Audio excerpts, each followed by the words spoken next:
Alrighty.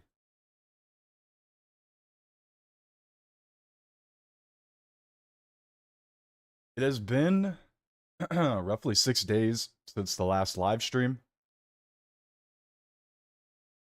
I am sort of losing my voice right now. So see how this one goes. First things first. What a crazy past few weeks here. Just in general, with politics, it seems like everybody is hunkering down for the Donald Trump inauguration and Donald Trump getting into office. And these tariff threats seem to be. Well, I knew from the get go he was being dead serious about it. I think most people kind of figured that, but I guess the realization is starting to kick in, and the reality is starting to kick in more and more that he's really not joking around when he says this kind of stuff. And he will put America first in every way, shape, and form. Yes, he is running his mouth when it comes to things like buying Greenland, but then you find out that over 50% of people in Greenland actually wouldn't mind being a part of the United States. So that's kind of funny, isn't it? But at the end of the day, he's dead serious when it comes to the things he says, putting America first, fixing the borders, the tariffs, everything, almost everything, dead serious. And it's starting to kick in for these Canadian MPs. They're terrified, and it really feels like Trudeau stepped down because of this. He did not know what to do. Chrystia Freeland stepped down, resigned, because she did not know what to do. Apparently, though, she is the front runner for the Liberal Party, or to be the next Liberal Party leader, right beside Mark Carney. It seems like one of the two might be the next leader of the party. How's it going, yo, so fat? But yes, it will be an interesting week or so after the inauguration. If, like I said, I truly do believe Trump is going to do what he says he's going to do.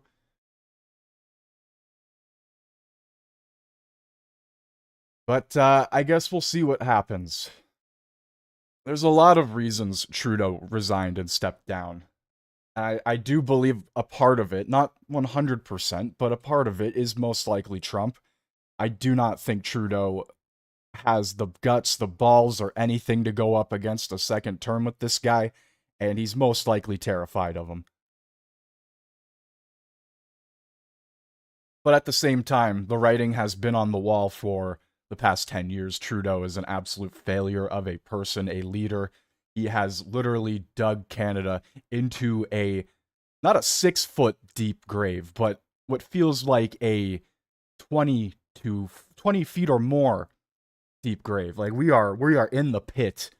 We are at the bottom level of Dante's Inferno, and we need to work our way out of the Inferno, it feels like. By the way, I said this earlier, I am kind of losing my voice, so if my voice sounds retarded or I start cracking like crazy, that would be why. Enough of the Orange Man bad talk, though, because for some reason that's all the mainstream media likes to talk about. Orange Man this, Orange Man that. It's a little bit deranged if you ask me. With everything else going on, you think you could talk about some other things, but I guess Orange Man bad brings in the views. Pierre Poilievre puts the WEF on blast and says they have no place in Canada. I'm curious as to how many members of our parliament are actual WEF members, whether it's a high level to simply just being a member, right? Just being there. I guess we could take a little listen to this. No staff, no ministers, no MPs in my caucus will be involved whatsoever in that organization. It is a group of high-flying, high-tax, high-carbon hypocrites who all got on their private jets to fly off to a remote ski village where they talked about how working class people should not be allowed to heat their homes or drive their pickup trucks. I'm not going to work for a group of globalist billionaires who serve their own interests at the expense of everyone else. And I'd like to specifically point out Mark Carney. Here he was celebrating the central banks who caused the inflation by printing trillions of dollars so that people like on that issue, we will ban the IRGC to end the interference of the 700 agents that are operating in this country on behalf of the terrorist regime in Tehran, and that's according to Global News. We'll shut down foreign-controlled police stations. We will bring in a foreign influence registry. We will bring home control of our democracy, and we'll make this a country that works for its people, the common people, and the common sense of the common people, united for our common home. Thank you. Oh, we can only hope. He sings the sweetest song in the world, doesn't he? Didn't he attend a couple WEF events? No, you were thinking of the PPC leader, Maxime Bernier. He attended the WEF. I actually did a little bit of digging, a little bit of research. I went on the Wayback Machine, the Internet Archives, as you will. Went back as far as 2017 to 16 on the WEF site, and I could not find anything with any conservatives being on there. Now, I could be wrong. They also might not be posted on there, right? They're not going to have every single member listed, but they do have some of the members. And Mark Carney was a member of the WEF since 2016. That guy has been a WEF board member or high executive member or whatever you want to call it for nearly a decade. The entire time Trudeau has been in office, this guy has been pulling the strings while sitting on the board of the WEF. Mark Carney, by the way, not Pierre Poilievre. I just need to point that out. Mark Carney is, from what I'm understanding, 10 times worse than Trudeau. If you thought Trudeau was bad, Mark Carney will solidify putting Canada into a grave even further than it. Like, we have more than 1 foot in right now. We'll just be buried at that point. Mark Carney is the one that created the carbon tax plan to go upwards of $170. What is it? Like, I would have to pull up the graph. I'd have to find it again. I don't know if it's per liter or per gallon or whatever it is, but there is some increase with the carbon tax, and they want to go nearly $200+. It would just make gas completely unaffordable. It would make living completely unaffordable. Groceries, the truckers who have to ship everything.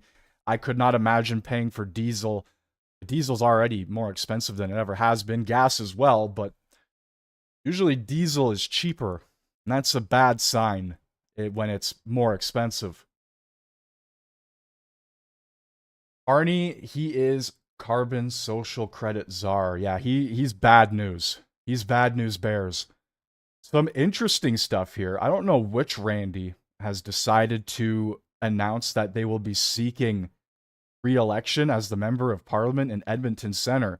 But we have one of the many Randys here announcing that he will be running for Edmonton Centre again. Don't you just love that? Cocaine Randy. With an international drug trafficker who's been busted for cocaine not once, but twice. He's been caught out in falsehoods, caught faking Indigenous identity to try to secure government contracts meant for real Indigenous people, and his company is under investigation for 9 fraud-related counts. You know what? Honestly, we need to remove all DEI practices that have these sort of programs in the first place. Our country runs off of a policy and act that employs everybody. The Fair Employment Act? I need to find the exact phrase for this here. Yeah, the Fair Employment Practices Act, which was implemented in 1951, which prohibited employment discrimination of any kind based on race, creed, color, nationality, ancestry, and place of origin. And now we have inauthentic and truly racist DEI practices that only hire people based on their skin color, based on their sexual preference, and actually push everybody out being exempt. If you do not slot into said categories, you will not be hired. That's how these DEI practices work. And it's actually gotten much worse than just DEI. They are changing the analogy. They are implementing it and just baking it directly into the system or any system of a company. These inauthentic practices need to be removed.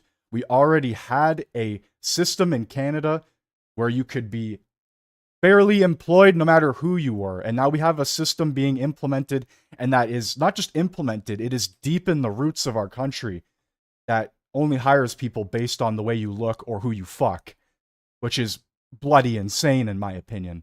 That goes directly against the Fair Employment Act, which was implemented years and years and years ago. Our country is a joke and a half. Moving onward to our good old pal here. Look at this fucking guy.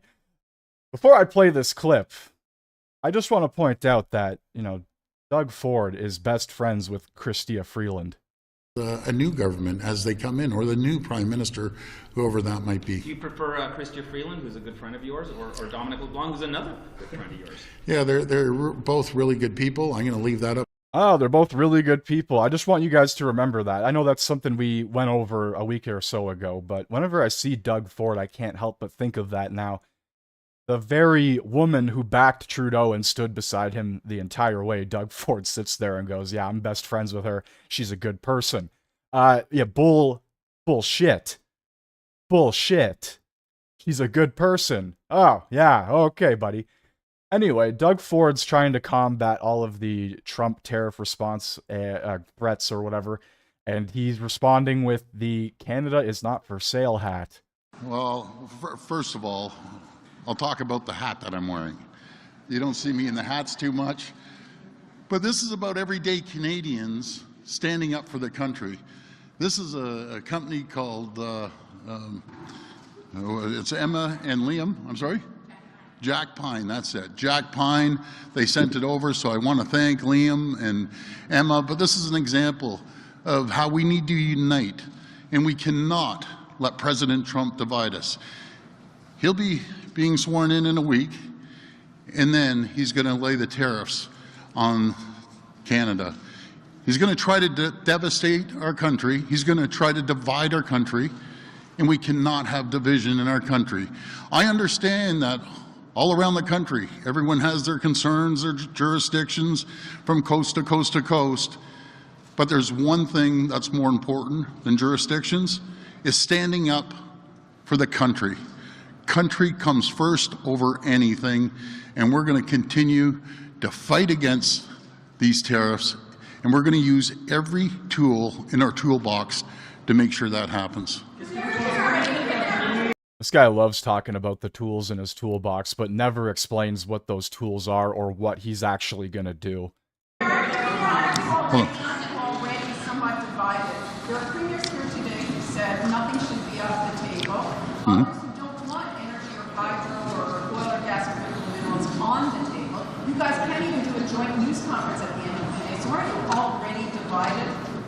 I totally disagree with that. I understand different jurisdictions around the country have their concerns. I understand that.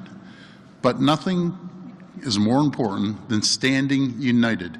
Nothing's more important than keeping every tool in our toolbox, no matter if it's energy or other commodities, high-grade nickel from Ontario, grade aluminum from Quebec, potash from Saskatchewan, and these are the tools that we have.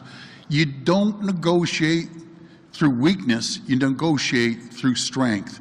And these are the tools that we need to move forward and make sure that we have tough retaliatory tariffs to defend the country. I'm sorry? Well, we will discuss that as we sit down with all the premiers, and we sit down with the Prime Minister. I want to thank the Prime Minister for putting this meeting together, but I can tell you one thing, nothing's more important than the country.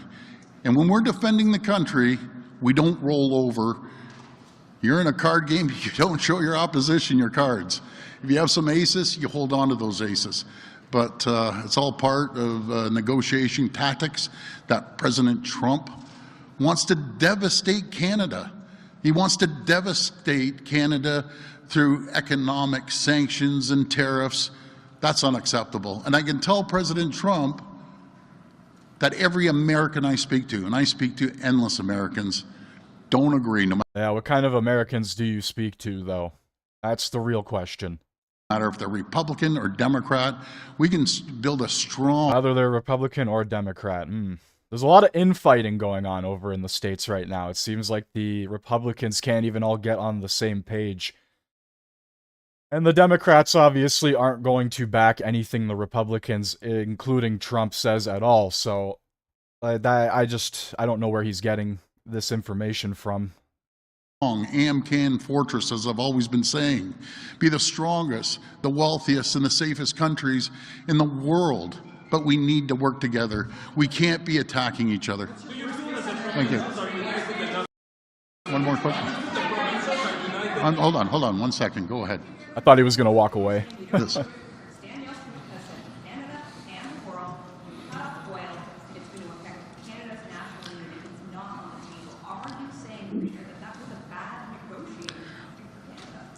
Well, we're going to discuss that. I've negotiated a lot of deals through the private sector and the public sector. I think everyone here and everyone across the country, you don't show your hand in the middle of a poker game to the opposition. That's what I'm saying. Yeah, but they shouldn't be the opposition. They should be our ally. They should be our closest and strongest ally. And the fact that we're calling them an opposition, it kind of shows where Doug Ford is coming from. He doesn't see them as an ally. He just wants to butt heads and try and show who has the longer dick at the end of the day. That's kind of what it feels like. This is just a pissing contest. And it's not going to do either country any favors. But here we are. Some breaking news, which I'm not entirely buying that this is actually happening as we speak. But apparently Israel and Hamas have agreed on another ceasefire. I don't know why they can't just fucking agree to stop blowing each other up. But once again, here we are. All right, we are going to jump over to Joe Biden, who is speaking about this ceasefire deal between Israel and Hamas. Let's listen in. And soon the hostages will return home to their families. The elements of this deal were what I laid out in detail this past May, which was embraced by countries around the world and endorsed overwhelmingly by the UN Security Council. The deal is structured in 3 phases. Phase 1 will last 6 weeks. It includes a full and complete ceasefire, withdrawal of Israeli forces from all the populated areas of Gaza, and the release of a number of hostages held by Hamas, including women and elderly and the wounded. And I'm proud to say Americans will be part of that hostage release in Phase 1 as well. And the Vice President and I cannot wait to welcome them home.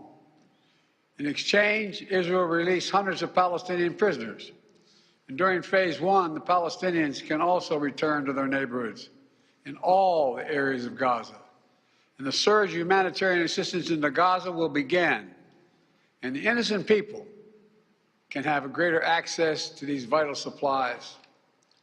During the next 6 weeks, Israel will negotiate the necessary arrangements to get Phase 2, which is a permanent end of the war. Let me say it again, a permanent end of the war. There are a number of details to negotiate to move from Phase 1 to Phase 2, but the plan says if negotiations take longer than 6 weeks, the ceasefire will continue as long as the negotiations continue. So, more or less, it's not ending anytime soon. Just because they call a ceasefire doesn't mean there isn't gonna be some small cell of people who still want to fucking rise up, right? Especially when you start releasing whatever hostages are still around. I've got a solid feeling that most of these hostages are probably no longer with us, sadly, or not in the best of health conditions, we could say. This really just feels like another theatrical thing here. It kind of just does. Didn't they do this last year? They did a ceasefire, and that went absolutely nowhere. The negotiations went absolutely nowhere, and they continued because here we are, right? It's still happening. And the worst part about all of it is Biden is sitting here acting like he's fucking God, essentially, right? Like he's pulling the strings, even though he's the puppet with the strings being pulled on him. I don't know. The whole situation is wacky, and I don't really have any opinion on it because this stuff has been going on for decades, and it doesn't really seem like it's gonna end, nor will it end anytime soon. Because there's always going to be the next generation of people who feel like they were most likely wrongly treated, and they will rise up to continue whatever that is.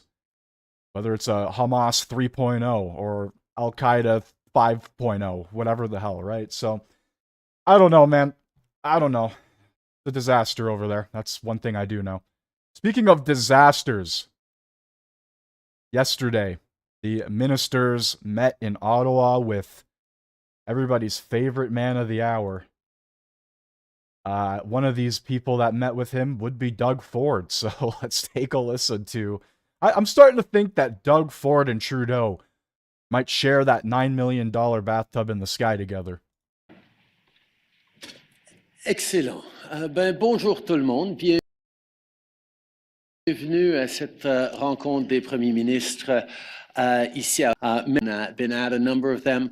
Some of you are new. Welcome to these conversations. We've talked about everything from climate to health to COVID to issues that matter deeply for Canadians. And this is certainly a moment to gather and reflect on challenges and opportunities in the relationship with the United States. It's great to see everyone here now.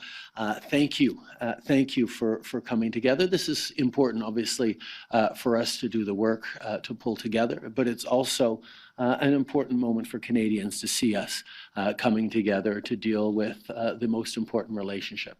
I'd like to highlight that we are also joined virtually by two of our colleagues, Danielle Smith and David Eby, who weren't able to be here in person, but it's important that everyone be here around many months, but also by our ambassador in Washington, Kirsten Hillman, who, as you all know, has been leading this relationship extremely ably on the ground in Washington.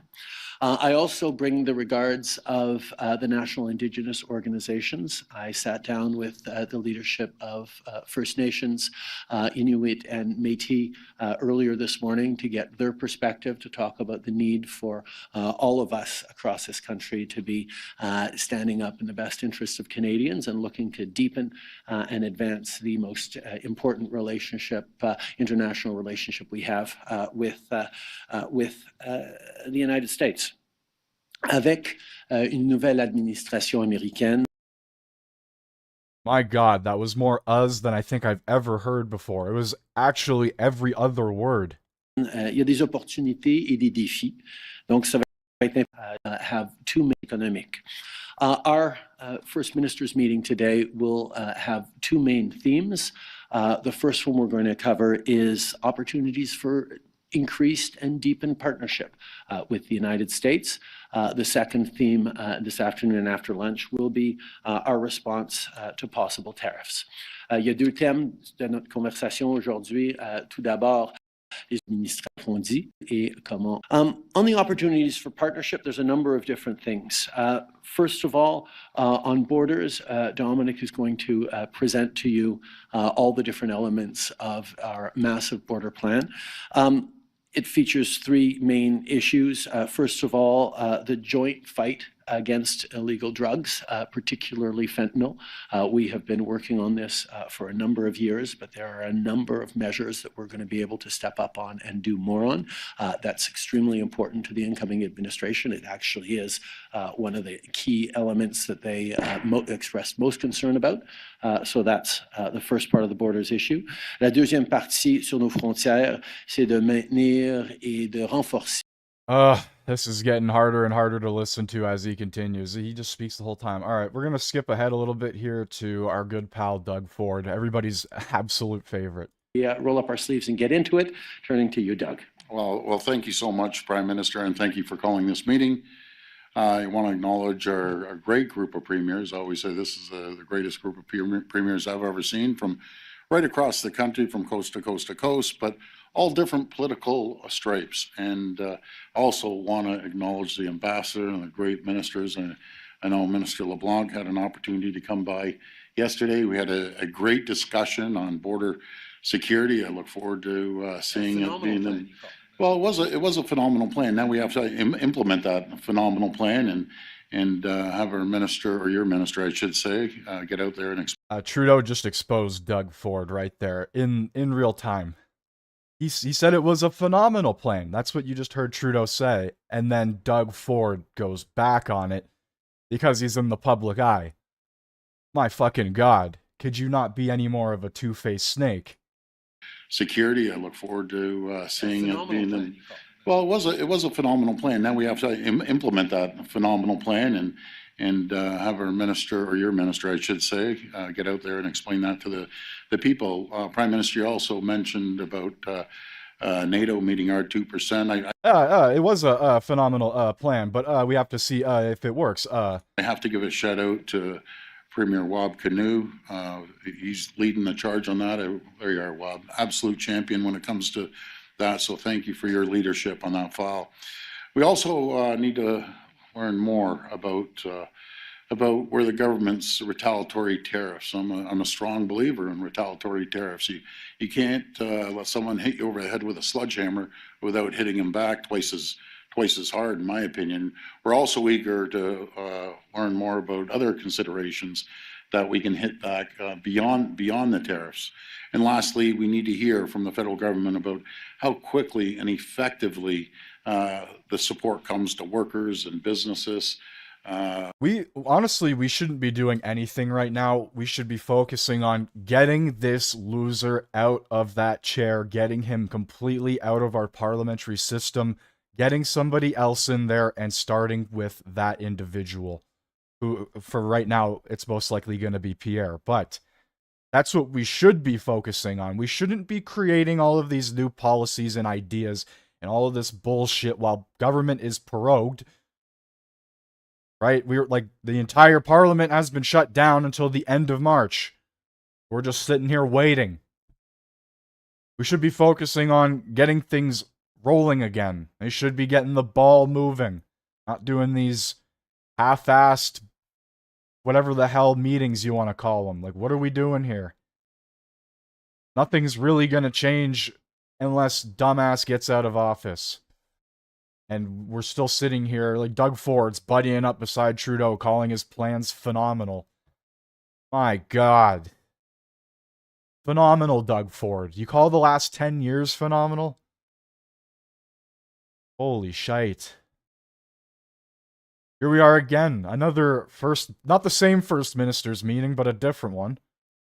This happened, I believe, 5 or so hours after.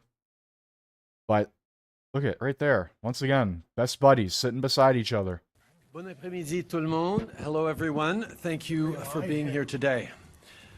Before I begin, I just want to say a few words about the ceasefire agreement that was just reached between Israel and Hamas. Pendant plus d'1 an, le Canada a demandé un cessez-le-feu et travaillé en ce sens. On est donc très content d'apprendre cette nouvelle tant attendue aujourd'hui. It means hostages that have been held captive since Hamas's abhorrent, unconscionable attack on October 7th, 2023, 15 terrible, grueling months ago, can finally be reunited with their families, and that includes, tragically, the remains of a Canadian. Ça veut dire que l'aide humanitaire qui est si cruciale, comme les médicaments, l'eau et la nourriture, va pouvoir se rendre aux personnes qui en ont tant besoin à Gaza. It means we can see the light at the end of the tunnel to hopefully put an end to this horrific war that has taken the lives of far too many innocents. Canada stands ready to do whatever it can to ensure the success of this agreement. But more than that, this ceasefire gives us hope. Hope that we can now focus our attention on a true, lasting political solution to this conflict, a two-state solution with Israelis and Palestinians living side by side in safety, security, and dignity. And hope that here in Canada, we can turn down the temperature, truly listen to one another, and ultimately rebuild the relationships between various communities which have been deeply damaged since October 2023. For Palestinian, Israeli, Lebanese, Jewish, and Arab Canadians, I know this war has been deeply hurtful, and I hope that today's news brings some solace, some relief. Je veux remercier le Premier ministre de l'administration, because there's no sugarcoating it. The incoming administration's proposed tariffs against Canada would harm Americans. They would put American jobs at risk. They would put our collective security at risk. They would raise costs at a time when people simply deserve a break. And perhaps most crucially, they're not necessary. Our trading relationship is the envy of the world, and the better path forward is to make it stronger. During the first Trump administration, we negotiated together a new trade agreement, more jobs, more wealth, more opportunity on both sides of the border. It's also a clear win-win of monumental proportions. Today, Canadian electricity powers millions of American homes and businesses each year. Over 4 million barrels of oil are shipped daily to refineries specifically made for Canadian crude, creating good jobs for Canadian and Americans alike. Notably, if tariffs are applied to Canadian oil, U.S. gas prices could increase by up to 75 cents per gallon. What about our gas prices? What about the carbon tax, Trudeau? What you've done here in our country? Holy shite. And we supply the United States annually with $84 billion worth of minerals used to support the U.S. defense, automotive, and agricultural industries that would otherwise be sourced from places like Russia or China. The approach we want is to build on these strengths. We want to help each other in our time of need, as our brave firefighters are doing in California right now, and as Americans have done in the past when we've faced our own natural disasters. On est tous d'accord? Il faut travailler ensemble pour défendre the first G7 leader to sit down with Mr. Trump after the election to discuss some of the concerns he's raised. And we've stepped up by allocating over $1 billion to further enhance the security of our shared border and clamp down on the illicit drug trade and human trafficking. With all that said, if the U.S. administration chooses to still implement tariffs, we will respond purposefully, forcefully, and resolutely. On va pas rester les bras croisés. On va démontrer ce que les Yeah, California right now is pretty wild, man. Like, holy shit. They ignored the hazards, and they are paying the ultimate price right now. Literally the same thing as Jasper. And I can't remember, I think it was CNN. They had Trudeau on, right? And they were literally asking him, what would you have done in this situation? Trudeau, you're gonna ask him for help on this. On the fires in California. Even though, I don't know what, not even 8 months ago, Jasper, it was essentially what California is right now. Like, holy shit, man. How dumb do you have to be to ask this guy for his opinion on how to control and take care of fires, wildfires? My God. les entrepreneurs Like, don't get me wrong, I know it's CNN and they're pretty dumb to begin with, but holy shit. les travailleurs et les économistes des deux côtés de la frontière savent très bien que dans une guerre commerciale, il n'y a pas de gagnant. Canadians do not deserve tariffs, and I believe Americans should not want tariffs either. We love this country. Canadians love this country, and I and we as First Ministers will never stop defending Canada from anyone who wants to harm it. Canada is a welcoming, inclusive, innovative, and ambitious place. And look where that's taken us. Look where that has taken us. Is home to bountiful resources, breathtaking beauty, and a proud people who've come from every corner of the globe to forge a nation with a unique identity worth embracing and celebrating and worth fighting for. On a notre propre identité, notre propre histoire et nos propres valeurs. On est d'ailleurs le seul membre de la francophonie sur un continent où habitent des centaines de millions d'anglophones et avec ça vient toute une histoire et une culture distinctes qu'on va toujours protéger. Now, no country is perfect, but I do believe that Canada is the best country on earth, and there's nowhere that I or the vast majority of our 41 million strong family would rather be. And that's why I gathered us all here today, the federal government, provinces and territories alike, working with businesses, labor, and stand up for Canada. Thank you all for being here. I thank the premiers for being Even the microphone can't stand Trudeau's bullshit. Here especially, and I'm happy now to turn it over to the head of the Council of the Federation, Doug Ford. Doug. Oh, thank you. Well, thank you. Time to hand it over to my best friend that we share a bathtub, Doug Ford. The ministers as oh my well, God, what is Mr. happening? LeBlanc, Mr. Jolie and Ambassador Hillman and all the premiers. This is truly a Team Canada approach that we're taking. And I just can't emphasize it enough about staying united as Canadians, standing up against these tariffs. Things are going to change in a week when the inauguration happens of President Trump, and if he moves forward with these tariffs. There's never been a time that's more important for Canadians to be united, to stand up and making sure that our voice is heard. And the retaliatory tariffs need to be hard. We have to send a message when someone comes up and tries to destroy our economy. It will be devastating for Canadians. And that's why it's so important. It is so important that our federal government, our provinces, we support the hard-working frontline people that may be affected by the tariffs. But I can assure, I'm speaking for Ontario, I can assure the people of Ontario that we will be there for them. We'll be there to support them. And I'm pretty sure what I heard is everyone feels the same, no matter the territories or the federal government or the provinces. And I'm just so proud of everyone today. This is an opportunity for Canadians to stand up and be proud.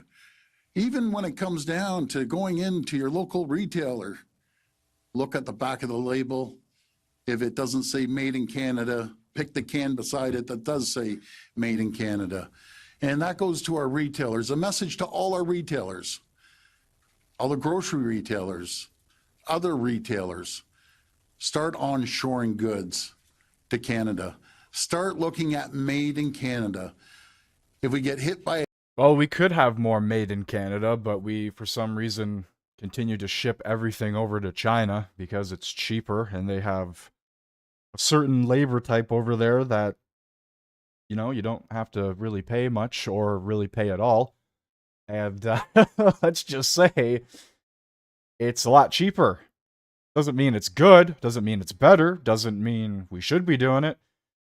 But that's just the fact of the matter. That's just the reality of the situation.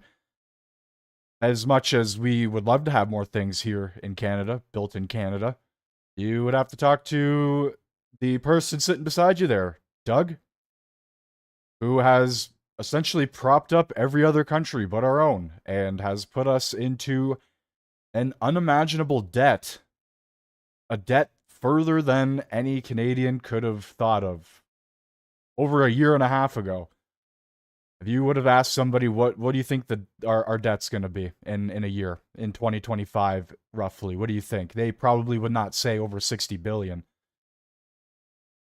Actually, maybe. actually, maybe. I could be wrong on that, because we do just send billions of dollars to every country. So, that's a possibility.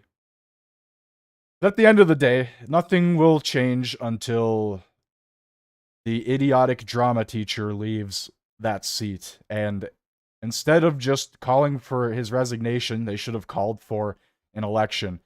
Every liberal minister should have just said, hey, we're screwed. We are done. We're at the bottom of the Marianas Trench, and we are not making our way out of it. We are Titan submersible right now, and it's game over. A tariff and our costs go up, I'd rather pay a few more cents to go to a Canadian supplier, someone that's producing right here in Canada. If you remember back in the pandemic, when President Trump cut us off on the N35 masks, everyone remembers that? We went and said enough is enough, and we brought 3M with the cooperation with the federal government. We onboarded them in Ontario that we can serve the entire country.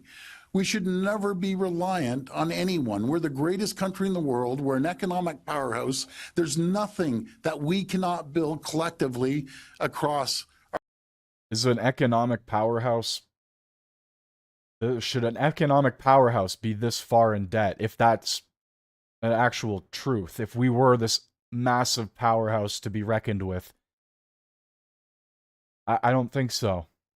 If we were this economic powerhouse, then why are people lining up at the food bank? Why are people struggling to afford a house?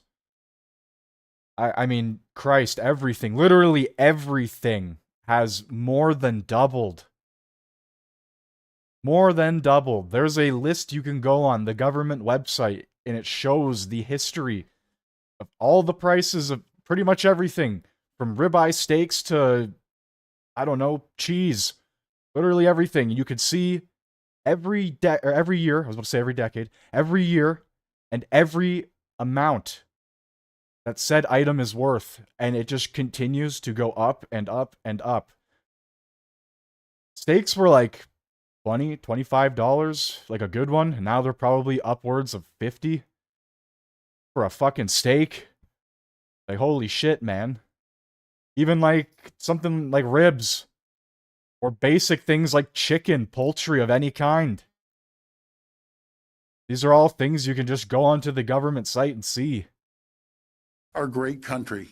So I just want to thank everyone. I want to thank the people of Canada for standing with us, and we will never, ever give up. We're Canadians, we're proud Canadians, and Canada is not for sale. Thank you.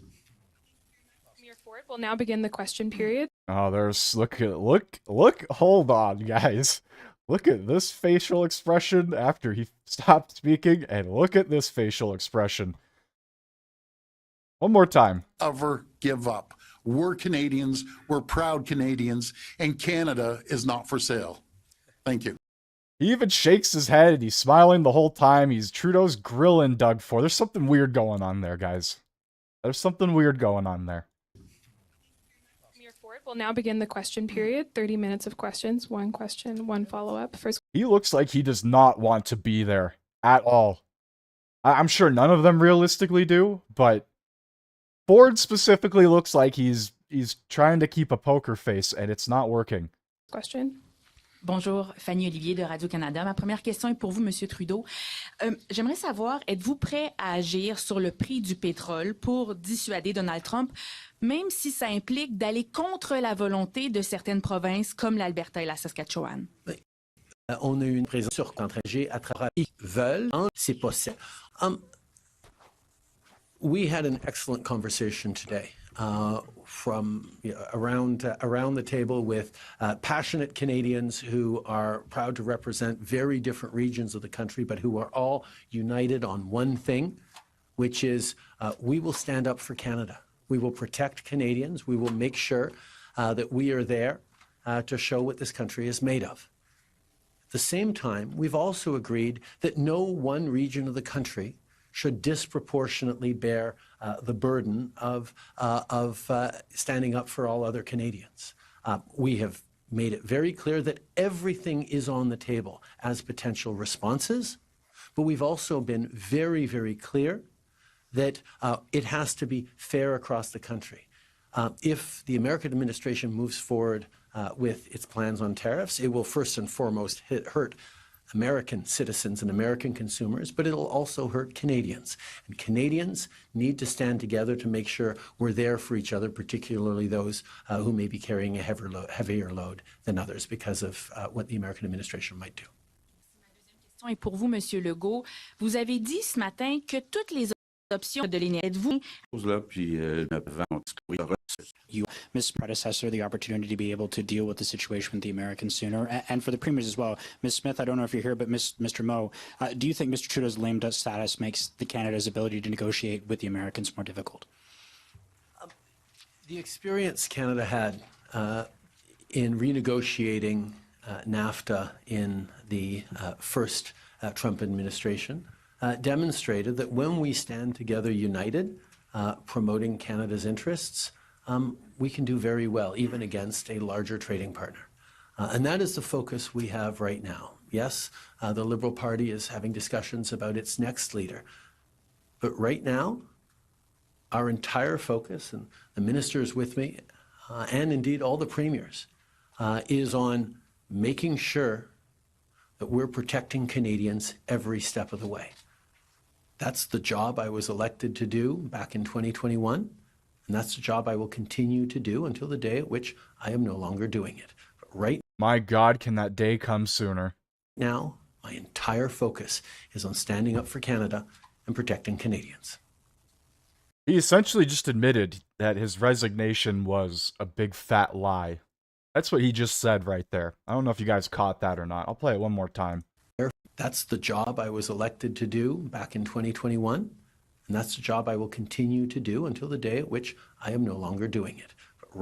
Yeah, aka you should have already stopped doing it, but you know, here we are. Here we are. Right now, my entire focus is on standing up for Canada and protecting Canadians. What a joke.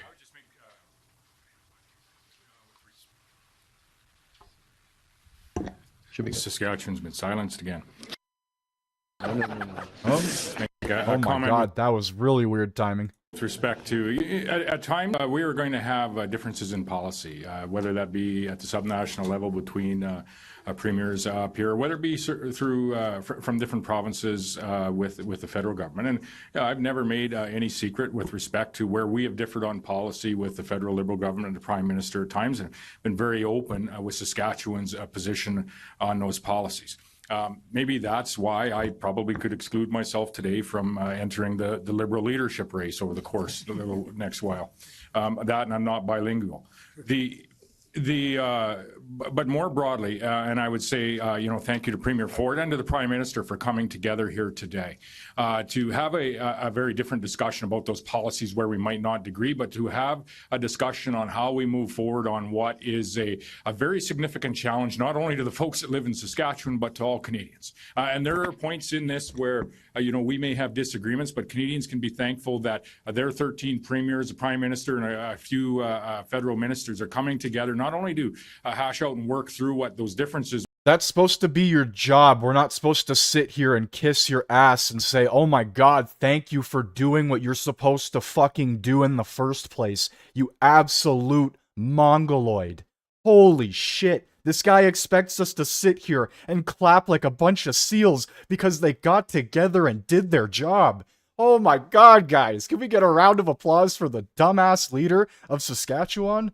Might be, but to understand where we can come together and what the process is over the next number of days and then up to the inauguration, and what our options might be post that inauguration period of time. This is our largest ally that we were talking. What a bloody loser. Yeah, Canadians should be so thankful that we decided to actually come together and speak on this matter. As politicians, we typically just sit around and take the paycheck of the taxpayer, and conversation isn't in our line of reasoning when it comes to our job as a politician. Talking about, and it's our largest trading partner. It's our most significant trading partner. That's not to say that we haven't had trade tariff disputes with the U.S. or other countries previously. And there is we've been through this before, maybe not as large and broad as what is being talked about now, but we have been through this before. And there is a process to the work that we must do. And I would say that today, that process involves each of us, whether we be a subnational leader or a part of the federal government today or months ahead, whoever that might be, is to ensure that North Americans are aware of the impact that these U.S. tariffs will have on all North Americans, in particular on Americans, and to ensure that everyone is aware, in particular those in the sphere of policy and decision makers in the U.S.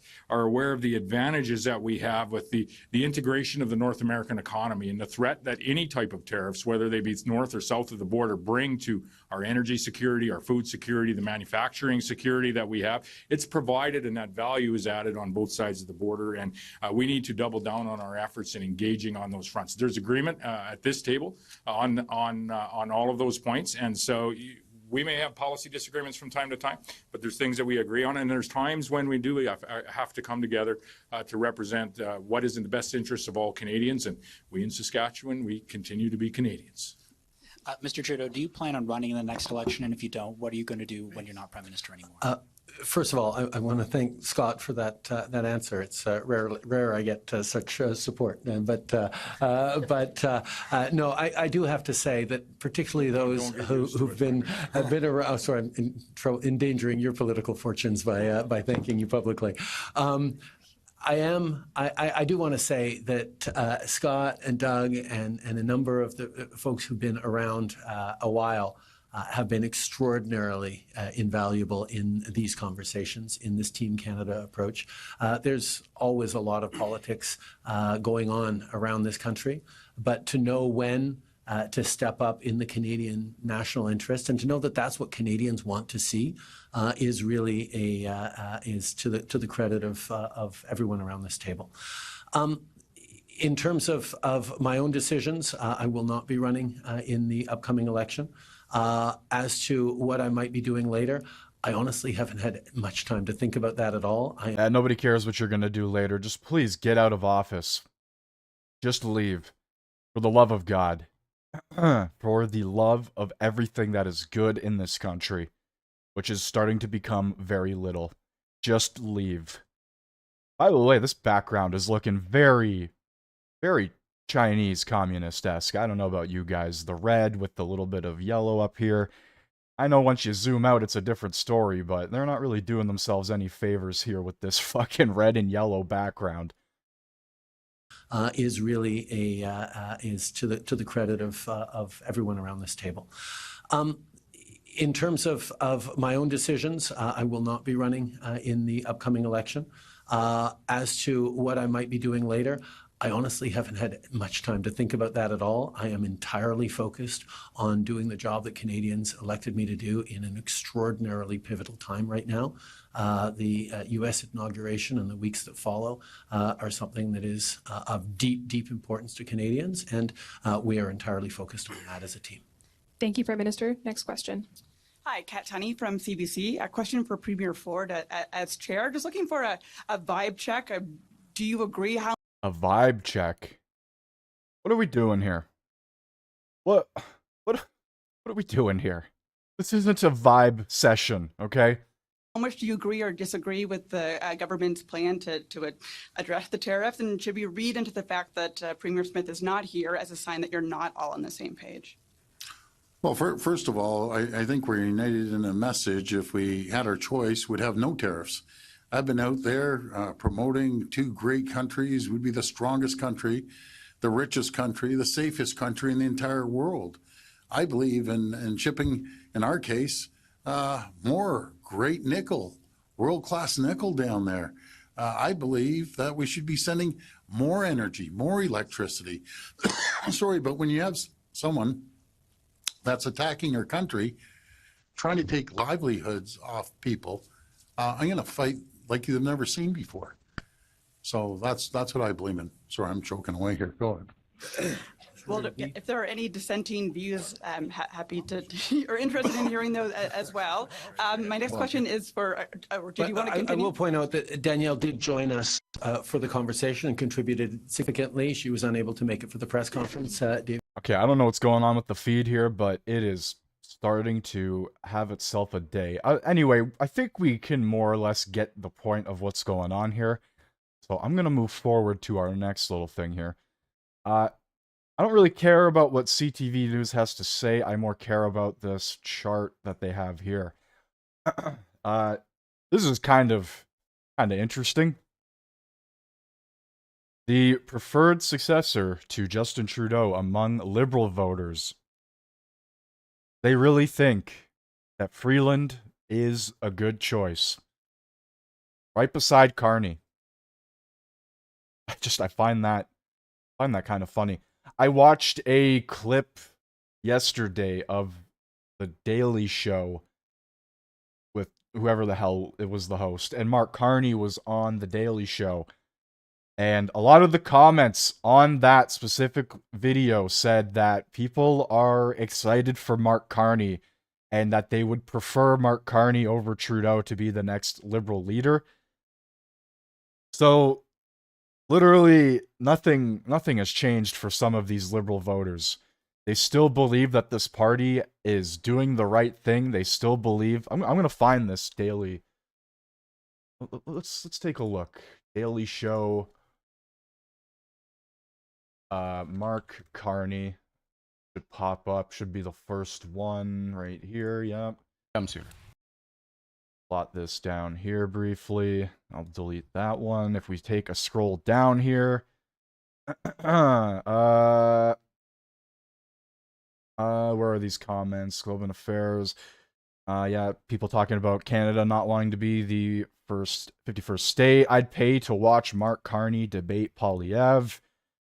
A lot of people seem to be wanting this Mark Carney guy to be the next runner for our country, or for the Liberal Party at least, not our country, but this guy literally looks like a villain, a super villain of some sort.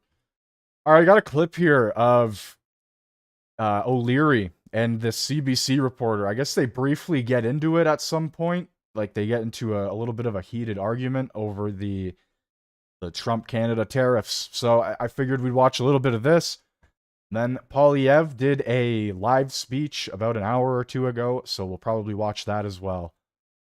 Alberta Premier Danielle Smith is warning that Canada needs to be prepared for U.S. tariffs because they are coming. This was one of her takeaways from speaking to U.S. President-elect Donald Trump at his residence over the weekend. Smith is the first premier to secure FaceTime with Trump at Mar-a-Lago since his tariff threat. We had a friendly conversation and I thought quite constructive, during which I emphasized the mutual importance of the U.S.-Canada relationship and specifically how hundreds of thousands of jobs are supported in the United States. I was able to have similar discussions with members of his incoming administration, and I was encouraged to hear that they also understand how important Canada is.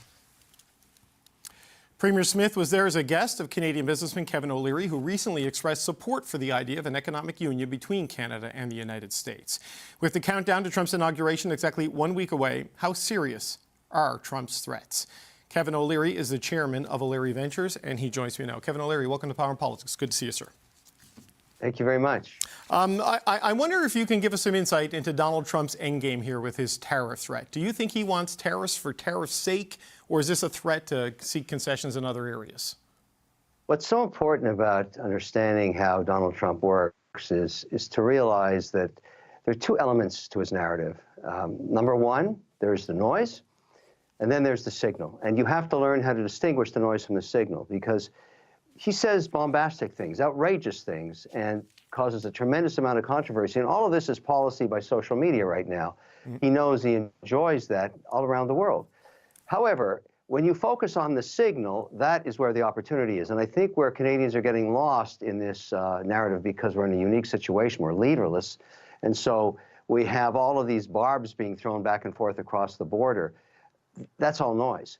The opportunity is in the signal, and the signal is where we should be focused, because Danielle Smith nailed it when she said, in the tonality of her narrative with Trump, was very constructive because she, you think about the opportunity all of these leaders have had in the last 2 months. And what people don't realize is this is an opportunity. Yeah, I'm going to be completely honest with you. Kevin O'Leary, probably like an okay to pretty good businessman. I don't, like, he was on, what was it, Shark Tank or whatever, and he does all that shit. But over the past, like, few months, this guy's been coming out of the woodwork, just politics. Like, I don't know. I'm not saying he can't speak about it. He has the freedom to say whatever the hell he wants, obviously, but I don't know exactly why. You know what I mean? Like, I don't know. He's just coming out of nowhere. I don't know. I don't have really a bad opinion or a good opinion on him, but it feels like I'm seeing more of him than I've literally ever seen before. And I don't know why. I guess that's kind of the bottom line I'm getting at here. Opportunity to go off the record with Trump and form a personal relationship with his cabinet. She didn't squander that opportunity. Many others did. So now she's the only politician in Canada that has not only a personal relationship with Trump, but with many of the cabinet that she's going to have to deal with in NAFTA 3. But Mr. O'Leary, help me then with the noise. What is the signal here? Because, you've seen Lighthizer, his former trade ambassador, who said that they believe tariffs as a way of generating money and bringing manufacturing inside the U.S. borders is a viable policy in and of itself, but you well know how disruptive these tariffs would be to the North American economy should they be imposed. So is he really just trying to get concessions on the border, or is it something bigger? I mean, how do you view it? You talk to him certainly a lot more than I have. It's a negotiating tactic. All of this is. To what end, though? To what end? Like, what does he want? To what end? To create the signals an economic union that's the most powerful on earth. There is no question. Nobody's going to trade sovereignty.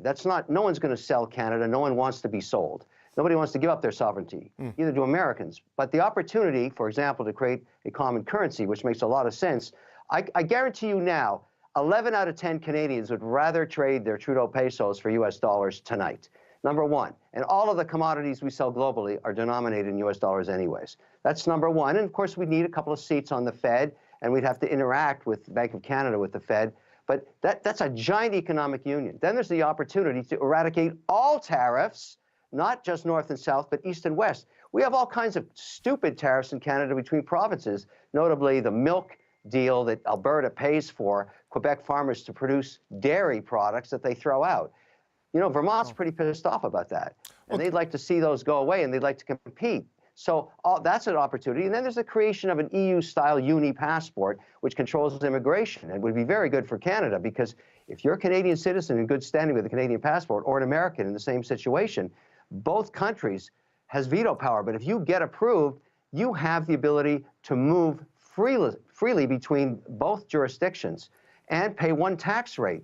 It's very attractive, but you also control who comes in for education with that. It's a great idea. Okay, so when he talks about the 51st state, this was initially dismissed as a joke by people who were at the dinner table in Mar-a-Lago when it was first raised. But you're saying that's what, a proxy for this idea of an EU-style arrangement between Canada and the United States? I know you have advocated for this idea, but do you know straight from the president-elect's mouth? No, I have not advocated for a 51st state. No, the economic union. The economic union.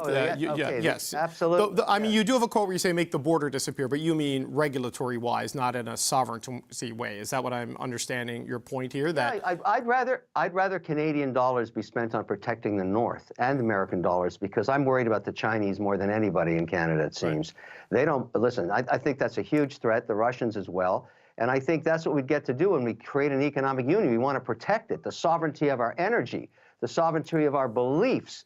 We both believe in democracy and freedom of speech. We want to protect that. We want to protect it with financial might. That's what Trump is getting at, and that's a very good idea. And I think we have to separate that noise into this signal, because Canadians are being poked by their own politicians, forced into this by a leadership race at a provincial level in some cases, at a federal and others.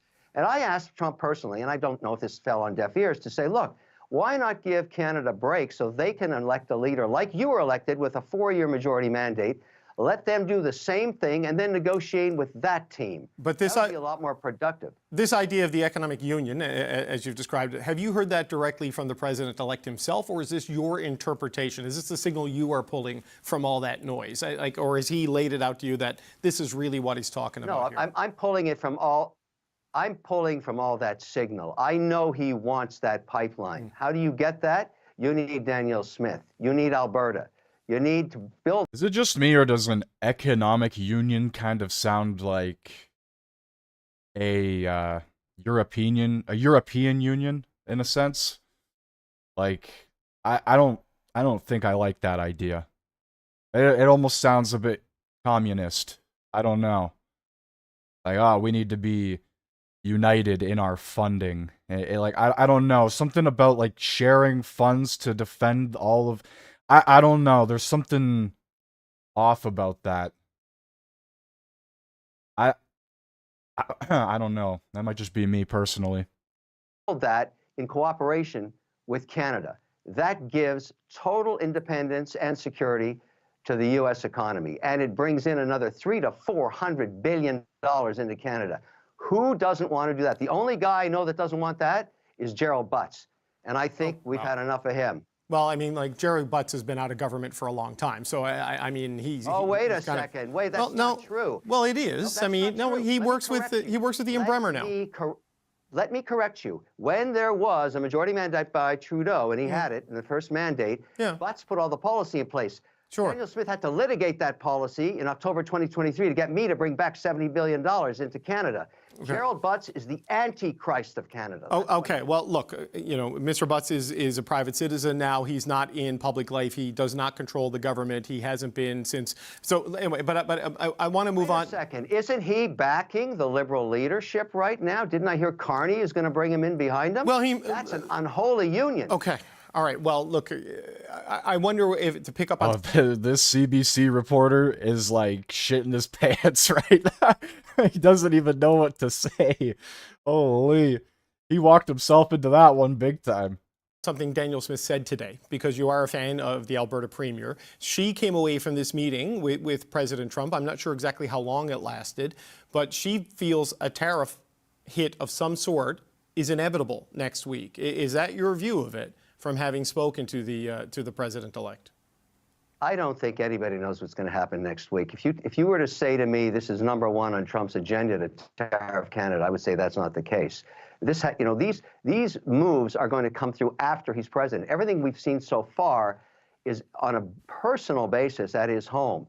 And she was wise enough to spend not 1 day, 2 days. That woman knows how to work a room. I can report that to you.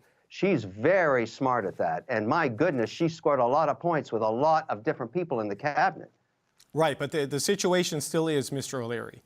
You're a Canadian citizen, and this is economic Armageddon if these tariffs come in, as you well know. Unemployment is going to go through the roof. Economic growth is going to go down. Provincial governments. These things are already through the roof. Yeah, it's going to be a nail in a coffin, essentially. The final one. I appreciate you saying that, but neither of us know. We just don't know. You've got to wait. My point is, wouldn't you rather have your adversary's cell phone number on speed dial? I would. No, look, only one. The only one in Canada that was smart enough to go and meet him. Well, I mean, Prime Minister Trudeau and Dominic LeBlanc did go have dinner with him at Mar-a-Lago, right? Excuse me. Let me just make a. I asked Trump to ignore those meetings because those people are going to get eradicated in the next election, and I hope he took my advice. Stop wasting your time with Trudeau and any of the cabinet. They're going to get eradicated. But I did that personally. That was on me. Understood. But it is the government we have at this point in time. You know, with a week to go until the inauguration and possibly the implementation of tariffs. So you're saying it is unclear to you if he's going to do this. What I told Trump was it's the government that took a quarter of the Canadian population into poverty, and they're going soon. Okay. They will not be at a theater near you anytime soon. Okay, but for the next week, they're there, Mr. O'Leary, right? And this is the deadline for the tariffs, right? Because if you take Donald Trump by his statement that day one. You don't know that. You don't know that. I'm taking him at his word. What am I supposed to do? He hasn't said anything to the contrary that I'm not actually going to do it. He said I'm going to hit them. It's going to be day one, along with mass deportations. You have been there talking to him. Are you saying we shouldn't expect that? Because the Canadian economy and the political class is bracing for it. You are not able to separate the signal from the noise. You can't do it. You're just listening to the noise and you're reporting it and you're actually accelerating the hype around it. You are not distinguishing the signal. You don't get it. This is a large, difficult negotiation we're starting, and it goes towards an economic union. That's where we're going. Get over it. Okay, but if it is an economic union, why doesn't the president-elect say that rather than talk about tariffs, fentanyl, and migrants crossing the border? Like, politicians, when they lay out very clear things... You have been listening to Trump for 12 years. You ask me that question, that's not his style. That's not how he operates. You know that. Well, we'll see. I mean, we're a week away. So you just as a final question. They clearly don't know that. They seem to be running around like headless chickens. All right, that's going to do it for that clip. Interesting stuff coming out of there. Like I said, I don't know how I feel about a union of that type. I guess only time will tell. I don't know. It seems too much like we gotta join together and then we'll just eventually become the United States. That's what that sounds like. Like, I don't know. I don't know, guys. That doesn't sound good to me personally. Anyway, Poilievre just finished speaking with reporters in Delta, BC. Let's take a listen, shall we?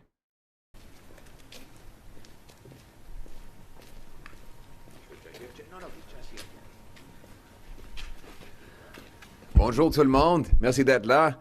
Avant de commencer, j'aimerais remercier les travailleurs qui sont en train de bâtir des logements et surtout mon ami, le policier et futur député pour Delta, Jesse Sahota. C'est un expert dans la lutte, le jiu-jitsu. C'est une telle entente, la promesse est séquent en médias. Je vous avoue, vous venez en pile. Trudeau, Carney a connu le pic le nombre sur tous les autres pays. Un niveau de produits québécois est combiné. Le Texas. My goodness, half of this video is going to be in French. Économiquement. Nous allons défendre le finance minister. What has been the rooms? Again, d'abord, le Canada. All right, toujours. Here we go. Merci beaucoup. And now in English. Thank you very much, everyone. I want to thank the incredible workers who build these beautiful homes. They are the backbone of our country, and it would be nice if the people who built our homes could afford to live in those homes again, like they could before the 9 years of the Carney, Freeland, Trudeau Liberal government. I want to thank the great Jesse Sahota, who is a police officer that has been keeping our community safe, a wrestling coach who is a great mentor to the youth, and a master in jiu-jitsu and other martial arts, but I assure you he is a gentle giant. So thank you very much, Jesse, for being the future member of parliament for Delta. You ever wonder why we can't have nice things in Canada anymore? Like healthcare, or affordable food, or homes, the stuff we used to take for granted as Canadians? You ever wonder why that is? After 9 years of Trudeau, Freeland, and Carney being in power. You know, in 2020, Carney started advising Trudeau on economics, right when Freeland became the finance minister. And what has been the result of this pact? Well, Canada's per capita GDP, income per person, has dropped more than any other country in that time period. Since 2020, our GDP per capita has dropped more than any other G7 country. That means lower wages and less purchasing power. We've seen $500 billion of Canadian investment pour into the United States to build pipelines, mines, factories, homes, and other infrastructure, creating American jobs with Canadian investment dollars. What has this meant in human terms? 2 million people lined up at food banks. A quarter of our population is now living in poverty. Stats Canada says that we now have the biggest gap between rich and poor since Stats Canada began recording that stat point in 1999. Our money is pouring out of Canada after Liberals Carney, Trudeau, and Freeland blocked major resource projects, raised taxes on work, energy, and saving, and after they ran up huge deficits with massive overspending. That is the record of Carney and Freeland. Now they have a carbon tax that's 17 cents a liter. Carbon tax Carney has said the tax is not high enough and that it is rising too slowly for him. He wants it to rise even more. Chrystia Freeland has passed into law an increase to 61 cents a liter over the next 5 years. These lying Liberals will deny that right before the election to try and trick Canadians into letting them back in to raise taxes all over again. And then there's the jobs tax. In the budget of last year, Chrystia Freeland announced a capital gains tax hike. Now 66% of investment gains will be taxed under the Carney, Trudeau, Freeland Liberals. This is a tax on home builders when we have a housing shortage, a tax on doctors when we have a doctor shortage. It is a tax on small business when we have an economic crisis. It's a tax on farmers when we have a food price crisis. And it will send billions of dollars away. According to C.D. Howe, this tax will cost 400,000 jobs. How many of those jobs are represented here? Which one of these workers is going to lose their jobs because of this tax increase? How are they going to pay their bills when this Liberal tax increase is fully implemented? Well, the good news is common sense Conservatives are announcing today that under a Pierre Poilievre-led government, I will axe the Liberal jobs tax and reverse the capital gains hike that Chrystia Freeland announced last spring. We will bring down taxes. In fact, I will bring in, it's going to be called the Bring It Home tax cut.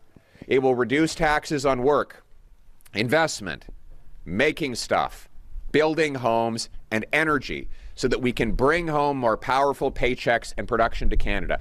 And now more than ever, we need it. President Trump has said he wants to tariff our country.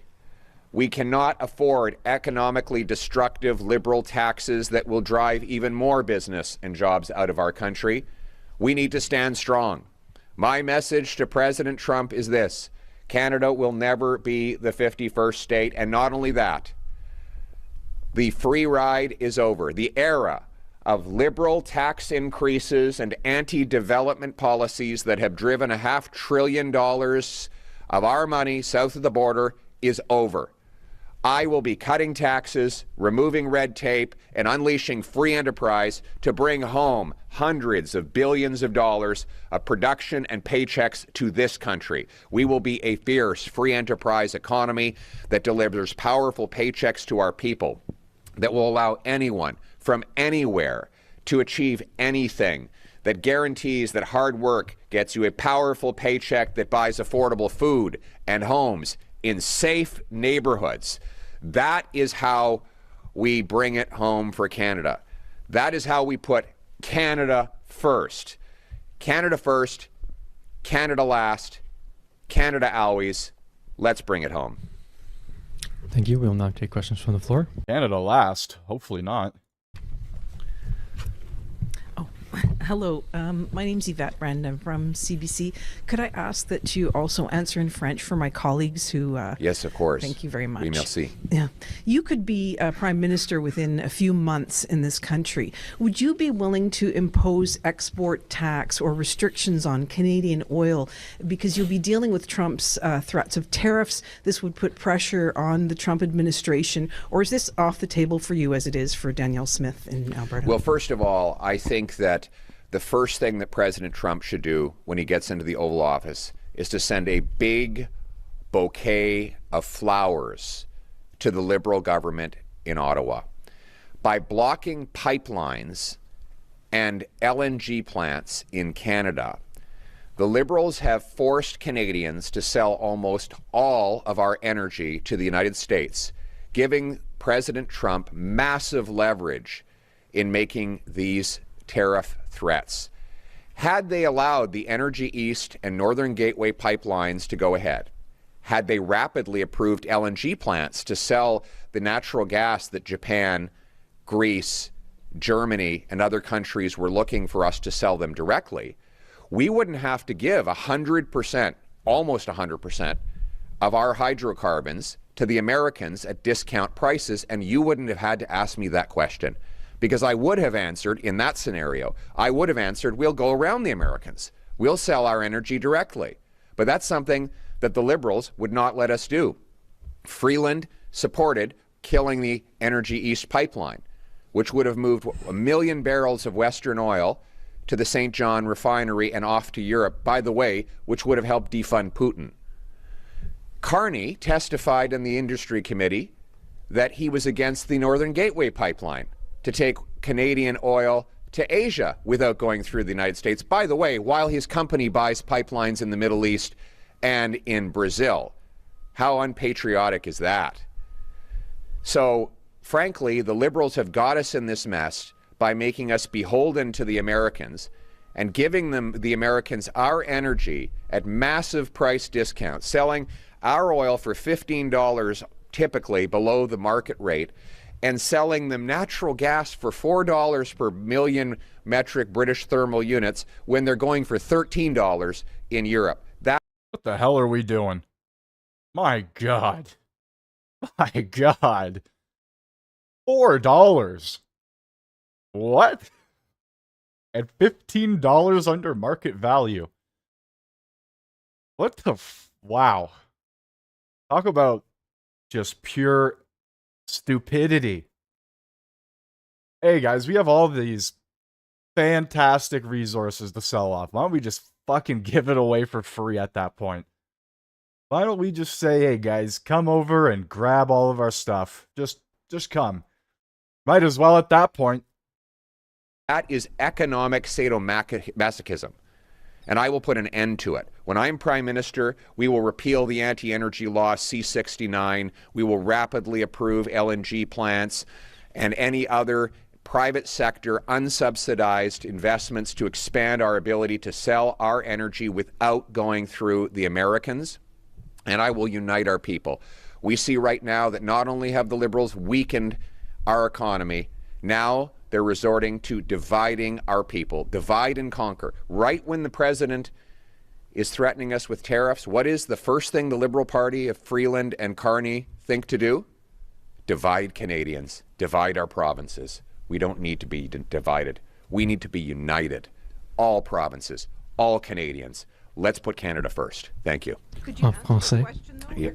Merci beaucoup. Merci beaucoup. Nous avons besoin de donner du dollar bloqué par Vladimir Poutine. On dépend aux gauches de la construction. Pas exporter d'une. Moi, je ne veux pas pour faire un Trump. Good morning, Andrea McPherson, Global News. Your reaction to Danielle Smith's refusal to sign that joint agreement on the tariff retaliation plan by the premiers, and the impact you think that will have on Canada's battle against the tariffs? Yes, I mean, like I said, I think the first thing President Trump will do when he takes office is to send a bouquet of flowers to the Liberals of Freeland, Carney, and Trudeau, who have weakened and divided our country and given him the upper hand. The Liberals have forced Canadians to sell 100% of our oil and gas to the Americans at discount prices, which has put us in this position of weakness. It'd be nice if we had pipelines and export terminals that could take our energy to Asia and Europe without going through the United States. But of course, the economic radicals of Trudeau, Freeland, and Carney blocked those projects because of their radical ideology, and they have made us more and more dependent on President Trump.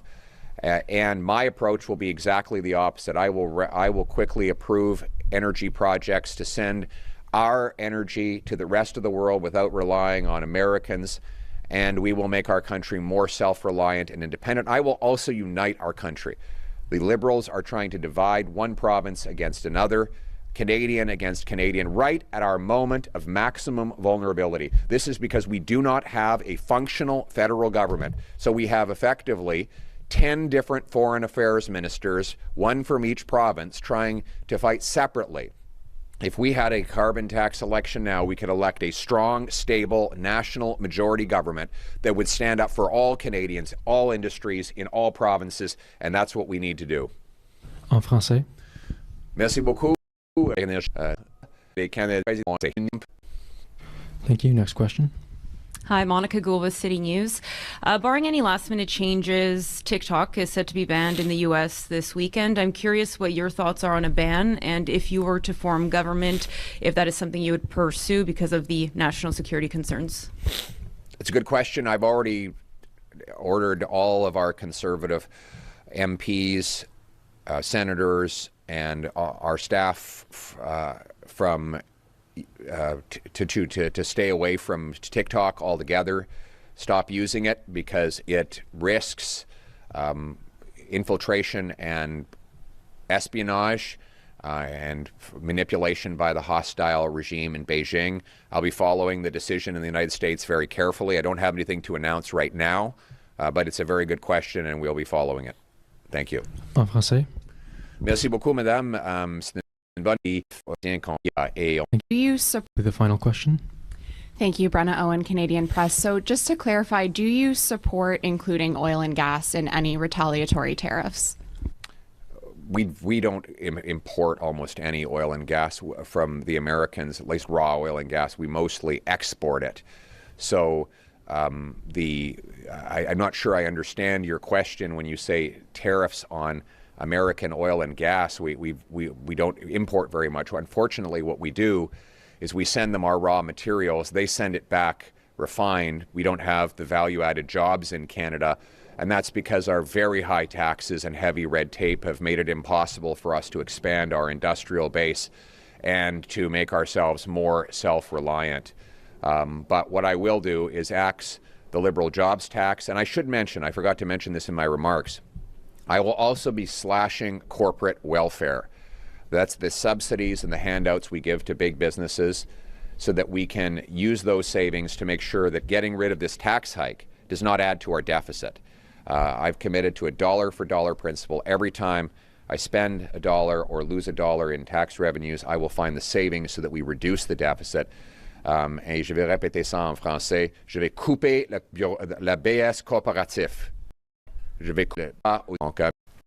Alrighty, that is going to do it for Pierre Poilievre's little thing there.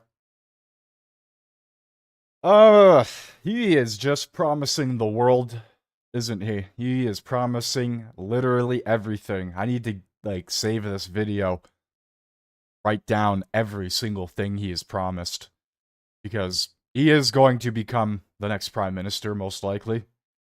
And if he doesn't pull through on any of his promises, this man you see right here will be gone very quickly, and we will most likely have a carbon tax carney to take over, or somebody of that nature. What a wild time right now it is, ladies and gentlemen. That's all I could say. We are really coming down to the wire, it feels like. It feels like we really can't take any more. We need somebody that is actually going to do something for this country, because we are in the worst shape we have ever been in. Pretty bad. Pretty bad. I don't know if Pierre is that man, but he sure claims to be, and I guess we can only hope. I don't know, man. That's blasphemy. Yeah. Alright, guys. That is gonna do it for today's little stream. Thank you all for being here. If you haven't already, hit that like button, hit that sub button if you are new here. I don't know when I'll go live next. I don't know what the political landscape will bring, but there will be another stream in the future at some point. Thank you all for watching, and have a great rest of your day or night, depending on where you are from. Take it easy.